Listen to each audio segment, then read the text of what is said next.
Friends, இந்த பாம்போட பேர் பார்த்தீங்கன்னா பச்சை நாகம்னு சொல்கிறாங்க. ஆக்சுவலாக பார்த்தீங்கன்னா இந்த வீடியோ வந்து நம்ம ஏரியா கிடையாது, நம்ம எடுத்ததும் கிடையாது. நம்மளுக்கு பார்த்தீங்கன்னா முதுமலையிலேருந்து இந்த வீடியோ ஷேர் பண்ணி அவங்க ஏரியாவில் இந்த பாம்போட நேம் வந்து பச்சை நாகம் சொல்கிறதாகவும், இது வந்து ஒரு நாகப்பாம்பு வகை சேர்ந்ததாகவும், இது வந்து விஷப்பாம்பு சொல்கிறதாகவும் பார்த்தீங்கன்னா நம்மளுக்கு கேட்டு இது என்ன பாம்பு நீங்கள் சொல்லுங்கன்னு பார்த்தீங்கன்னா நம்மளுக்கு கேட்டிருந்தாரு.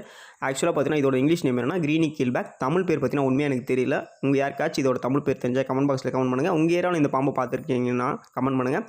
ஆக்சுவலாக எதுக்கு வந்து இதை நாகப்பாம்புன்னு சொல்லுவாங்கன்னா, இப்போ நாகப்பாம்பு பொறுத்தவரையும் பார்த்தீங்கன்னா பயந்துட்டா என்ன பண்ணுன்னா, தன்னோட தோலை விரிச்சு உருவத்தை வந்து பெருசாக காமிக்கும். அதை பார்த்தீங்கன்னா படம் எடுக்கிறதுன்னு சொல்லுவாங்க. அந்த மாதிரி பார்த்தீங்கன்னா இந்த பாம்பு வந்து பயந்துட்டா என்ன பண்ணுன்னா, தன்னோட தலையை தூக்கி படம் எடுக்கிற மாதிரி நிற்கும். அதெல்லாம் பார்த்தீங்கன்னா பச்சை நாகம்னு சொல்கிறாங்க.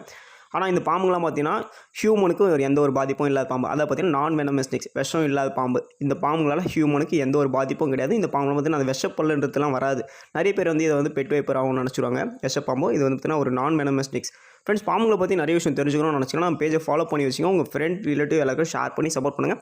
ஓகே ஃப்ரெண்ட்ஸ், அடுத்து ஒரு டிஃப்ரெண்ட்டான வீடியோ சந்திக்கலாம். பை.